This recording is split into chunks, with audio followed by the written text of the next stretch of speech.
a man smoking a cigarette. What a freak.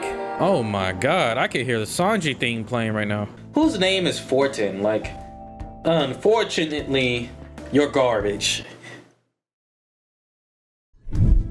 Greetings, oh man.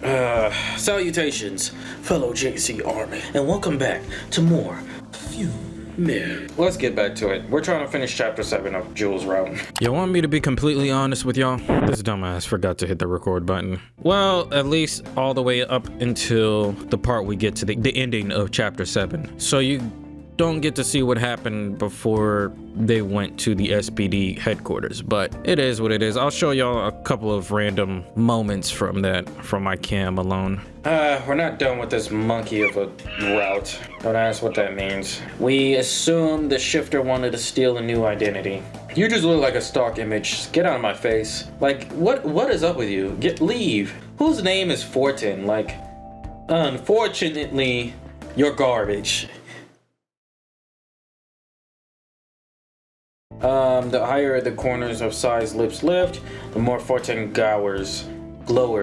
Man, this is just like writers, bro. They always gotta flex with these fancy Harvard words. Bro, why are we always tripping, bro? And she's always touching me. Do you need to sit down? You need to sit down. Yeah, I need to sit down in your lap, Santa. No, I'm just overwhelmed. Yeah, by the plot. Snuggle, you struggle to reciprocate. Left hands resting on the small of her back. She likes treating us like a dog. The kiss tastes like salt. We're already kissing? 911, look over here. You're free, nigga. I keep on. Both would be appropriate. Bruh.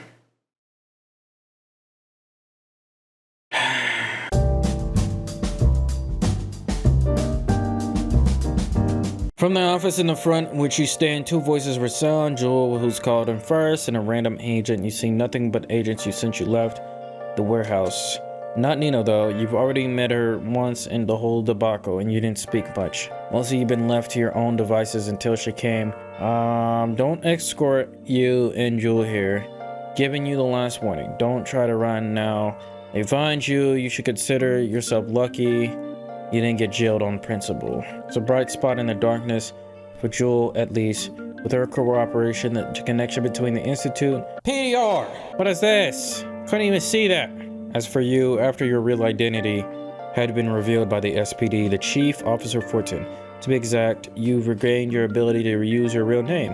You have nothing to lose now. The days give away excitement and the prospect of, well, a chance of new life. You're skeptical, it's not hard to be, but you'd be damned if you let the occasion pass you by. When the knob clicks and the drawer door opens, your body moves like automation, bypassing Jewel, returning her smile, stiff but crap. You try your best sliding in, closing the door. The room was cubicle, consists of a desk situated in the middle, a cabinet near the entrance, a stool, a chair, and an agent lounging on it. From between his front teeth and hangs a chocolate cookie that rattles crumbs all over the counter when he speaks. He asks you to sit. You do. The metal store is far from comfortable, but you manage. Allure, tier 4. Code name, nigga. Yeah. Permission type, 2A. Tier 4, stable, not dangerous. We're not tier 4 if we can't even beat a tier 4, which was Ms. Jennifer Lawrence. The pen slides on a sheet of paper. On the speed of light, the agent doesn't look at you when he asks. Okay, what's your given name? What the frick? Why are you asking me that? Nigga. And your surname? Nigga, no. Got it.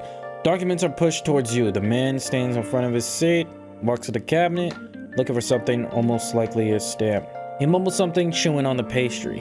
What was that? I said, take a look for the form. Let me know if there are any mistakes. Height, distinguishing marks, eye, hair color, check, tier, check. There's none. Great, your new ID will be ready in 3 to 5 days. We'll give you a call. Sure. Swallowing the rest of the cookie on one gulp, the man returns his hands on the fabric of his dress pants. It's all vividly detailed. So he hands you a copy of the documents, he dismisses you, you're more than happy to leave. You stumble across a familiar silhouette, welcomes you, dispelling your clothes, your clouding dark thoughts. Whatever happens, you have to go through it alone. You don't have to go through it alone. Never again. Yes, sir. True end version 1. So there's other endings. What the frick else can we do? You reach the end of the demo. The full game will be available as an interactive blah blah blah. Perfumare evolution. Okay, reason for making it so. I'm a newbie learning to code. Perfumare is my first attempt at making a VN. I couldn't decide whether I wanted to try creating a VN first or I am doing both. VNs seemed easier at the time. That's why the demo's in the format. Let me read. Okay. All right. Flex a little harder, PDR. See if we can find balcony on the Patreon list. Yeah, that was an okay ending. All right. Is this it? I'm trying to figure out what else ending can we do. I mean, the only option that we had was like in chapter 7 was like those 2 endings where like you could either pick up the phone or not pick up the phone, and if you not pick up the phone, you wind up dying anyway. So I'm assuming that we have to do something early in the route, right? Am I correct, or I'm just like dumb? Because sometimes I'm both. But I guess that was a satisfying. That was okay. I guess that was not a bad ending. It's good that she is learning to code, or PDR Rook is learning how to code and do this. He or she were to take their time more on the whole team, whoever is working on this, if they were to take their time, just certain key aspects. I don't expect a lot of visual novels don't really have like a lot when it comes to like the game side of it. It's more story rich, so that's like something I can't take away. But you know, I always look at these other visual novel games I've been playing and I'm like, man, if you were to do a little bit more detail as far as the stuff that seems like it's more work and focus that on your final product, your end product, I feel like that would be good. I don't get me wrong, this demo is pretty good. Like for a demo, and this is the first time doing it, this is pretty good. I don't hate it, but for something that seems like, you know, your full game, your actual weighted debut, you know, you want this to be all out. So I'm not saying that this is exactly how it's gonna look on a final game, but I do feel like knowing the potential of visual novel games, honestly I can't recall if we have a visual novel game that is as popular as Tiny Bunny in the US. You know, I'm trying to think. If I can remember in post editing, I will throw it up on the screen because I'm sure there's popular visual novel games that are like in this area. But so the interesting thing is that we managed to get chapter 7 and then we managed to get a good ending, which I believe the endings, the choices that we make, it only really matters if we're doing the critical choices. So since the critical choices are like prompt near the codex thing, I think that's what we need to focus on from now on. So us going into Reed's route, the last route, we're gonna have to figure out that way. So it was not a bad ending. I feel like, as far as I could tell, like, I get it, it's a demo, so I'm not gonna hate too much on this, but I definitely feel like we could have gotten more. So like, I really hope the game is more fleshed out with the story, because I feel like we could get more. And I feel like it doesn't need to be, again, it's just like me perspective of a visual novel is still a book, but then it's like a game in a book. So like, we have to have 50% of the game and 50% of the novel in the book. That's how I felt so far. But anyway, this is a little mid review. Now we're gonna get into Reed's route.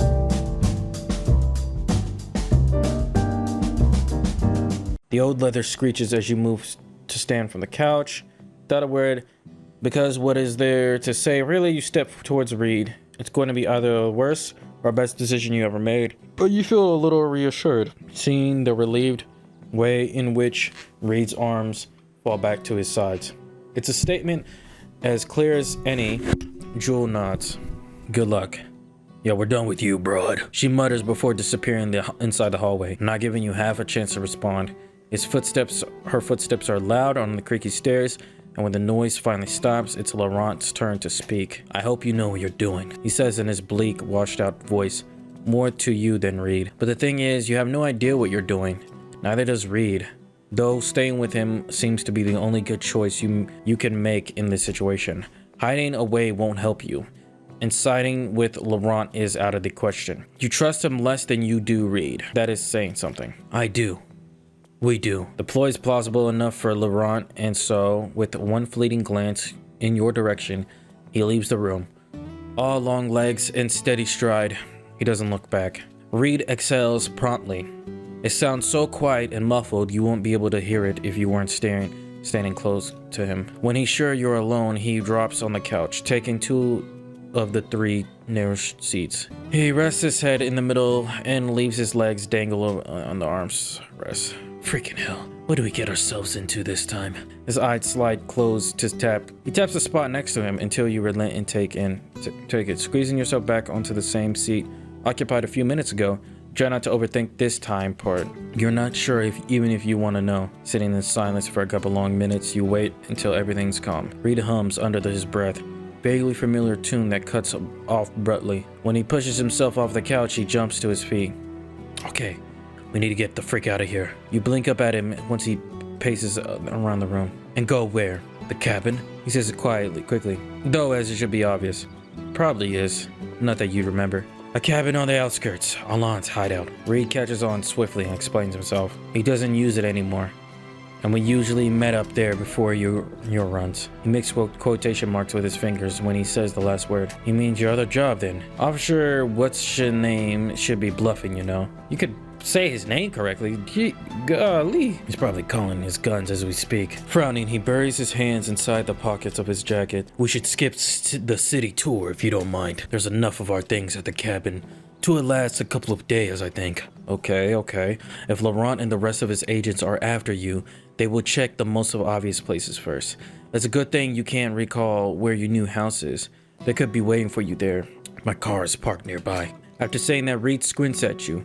You're not certain if you made any sound, but you must have because he looks affronted. What? I have a license.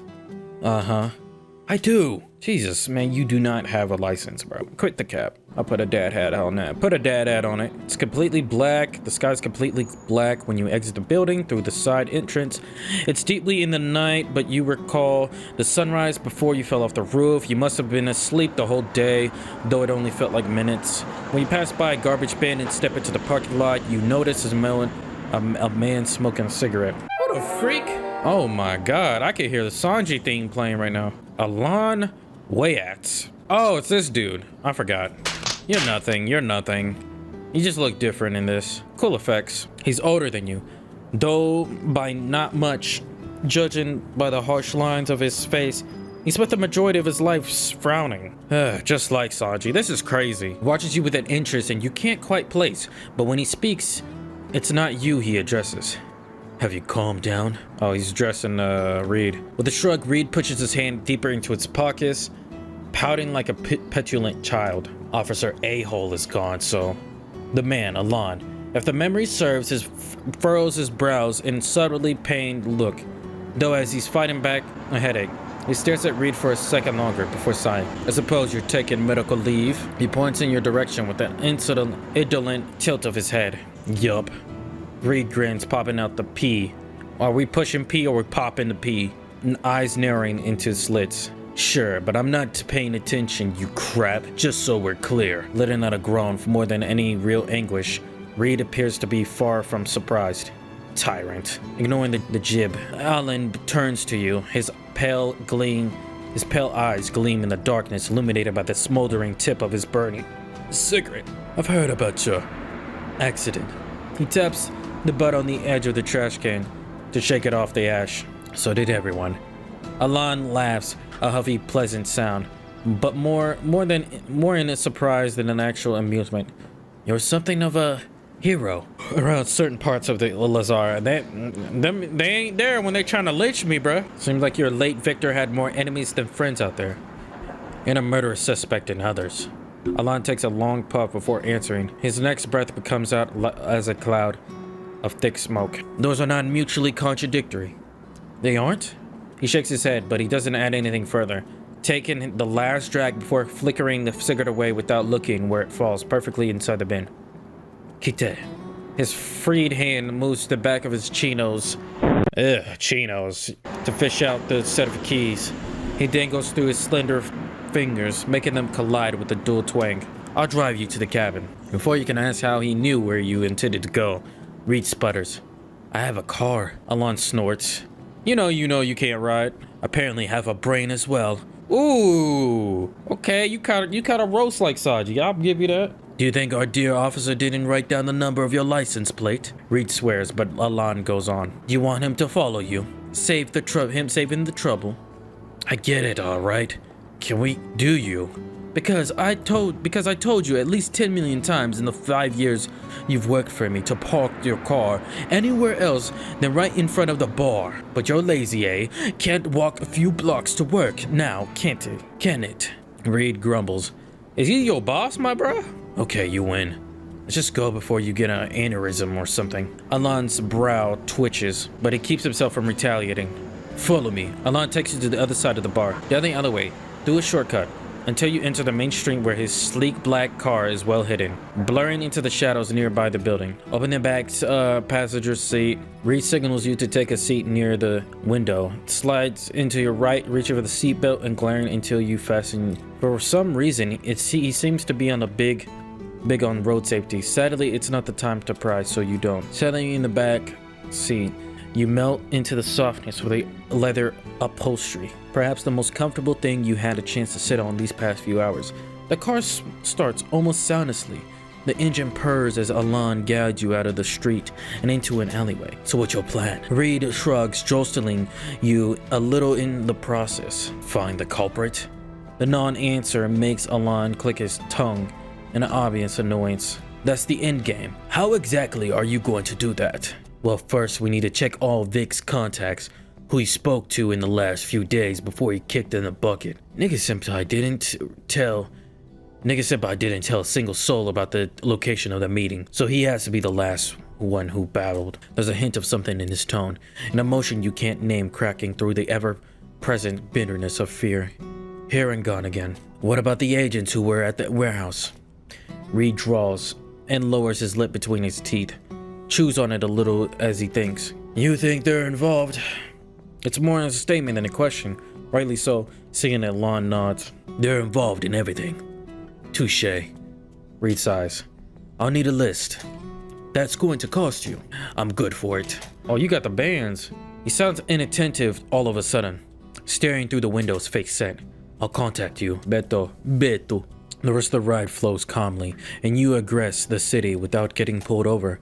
A few hours drive that appears to last even longer than it should due to the traffic jam slowing you down. The silence is broken only by the irregular honking of cars, the creaking of wheels on the odd cement, and the agitated, irregular tapping of Reed's fingers on the leathery upholstery. Tap, tap, tap, clap, clap. Alright, bruh. On a loop. Louder and louder with every beat. Tap. Alright, bro. It's not a critical choice. Clearly, Reed kind of irritates us. You rest your hand on top of Reed's, and the noise ceases as soon as your skin touches his. His cold fingers intertwine with yours easily, in a smooth, practiced gesture, almost absent-minded. Eyes don't move off the window, still glazed over and distracted either by the outside view of the tumult of thought in his head. Thumping sound doesn't return for the duration of the drive, and before long, you arrive at your destination without any further disturbances. What the frick? This dude took us at the ending of Resident Evil 7. The frick is going on? When you reach the huge, deserted land, the sun is starting to rise above your heads. A soft golden light does nothing to ease the gloom of the scorched hut in the front of which Alon leaves you with a flicker of his hand and a half-hearted good luck as he drives off in the same direction you came from, back to a driveway. You can't even call it that. Is either the unfinished attempt building a pavement or straight from the mound of dirt with a few tiles placed on top for decoration. But it's not the worst part. On your right, you see a massive and decaying barn, 2 stories high, black monstrosity that seems to be on the verge of crumbling any second. Pretty ugly, huh? Is that what? No, it's a cover. Come on, I'll show you. Indeed, right behind the rubble, there's a proper place, as well it hidden amidst the tall beech trees. It's not the most picturesque of places. It has the most certain charm. The building looks unassuming, like a garage of sorts, but made of dark matte wood. To enter it, Reed has opened several locks. Here we go. The door finally opens with nearly soundless rasp. In the all-consuming darkness of the hallway, all you can see is another pair of locked doors. Oh, right. Reed grins, throwing the keys up and catching them in the other hand before they can reach the ground. I forgot about those. He steps into the shadow with complete nonchalance, finding the locks and fitting the proper keys into them. The first lock clicks open, then another one, and another one. How many? Just this one. Bro, that must be such a manual labor. True to his words, He twists the key for the first time and pushes the door open with his elbow. After you. Brightened by the flood of gray early morning light, the cabin looks nearly habitable, if not for the worn-out, scratched wooden panels that creak as you walk over them. Of course, look at men. They don't know how to clean up. Bruh. It's all dark. There are no windows. There's just a row of thin lamps hanging off the walls, most of them broken. Reed closes the metal doors, then all four of the locks while you turn around, taking in the area. There's another pair of doors right in front of you, open this time, but you disregard them in favor of the corridor on your left. A bathroom on the glass shower is any indication, then a small room on the opposite of it. When you move to inspect closer, Reed calls after you. That's the bedroom you're going in. Bedroom is an overstatement. It's barely bigger than a broom closet. Still, it's much better than your old place. Cleaner too. You're gonna hit the sack? He sounds much closer when you twist to look at him. You find him leaning on the wall, nursing a wild smile. Though it's begging you to ask him what's so funny, you refrain. But now that he's mentioned it, you do feel exhausted, and it dawns on you slowly, the creeping weariness of the bone-deep fatigue. You do look pretty beat up. Get out of my face with that, bro. Go on. I'll take the couch. Why am I... Bro, first of all, where's the bed sheets? This is a random place that you... Is this the place you live at? And this place look like it's uninhabited. Like, dog, you couldn't get some Clorox in here, man? Some Lysol? What are you doing? He steps away, his hand falls to the side. But his touch lingers well after it's gone. Halfway down the hall, he turns to you once more. Shout if you need me, okay? Okay. You watch his back as he disappears around the corner. His footsteps echo in the cramped, confined space. Alone at last, you flicker the light to locate the mattress and recline on it. Kicking off your shoes, you feel more even tired than before. Maybe it's the adrenaline catching up with you, or simply the weirdness of it all. But when you close your eyes, you drift off instantly, just like that.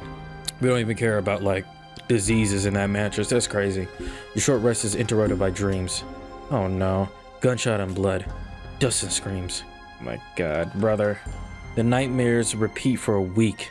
That's how long it takes for the effects of Perfumare to leave your system, though not completely. It's baffling in your line of work. Accidental drug poisoning is as common as it gets. Jesus. But overdose doesn't make one amnesiac for longer than a day or two. It also doesn't saddle you with the night terrors so petrifying they drench you in cold sweat every morning after a scant amount of sleep. It never gets any easier too. Before you is yet another fruitless day after another fruitless night. Blurry-eyed, you can escape the tiny room, halting with one foot over the threshold and to take a deep breath. Gulping down the aroma of coffee, heavy and strong in the air around you. It rouses you more effectively than itself would. When you strain your ears, you hear a movement a few steps away. Behind the double door, low whistling. The same tune, Reed hum back at the bar. A melody repeats over and over, not even aware that he's doing it in the first place. Oh my god. You stay like that for a while, trying to catch your breath. It takes a moment before your senses return. Twice as long as before your heart slows down to a more respectable tempo. What is... Is he cutting up chickens? Where's the peacocks? You're thirsty. That's the first coherent thought you have since you awoke. You're thirsty, cold, and sweaty, and dire in need of a shower. But there's no state of face to face anyone right now. Who cares, bro? Aren't you trying to survive? Without much of a thought, you set a course for the bathroom, hoping against all hope that Reed didn't use up the warm water to heat up the boiler.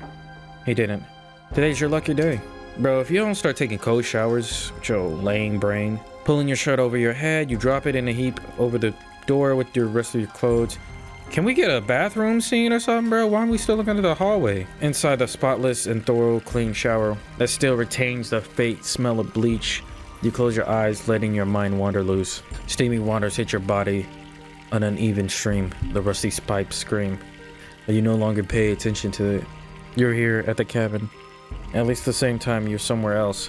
1,000 miles and a handful of years later. Browsing through your newly returned memories.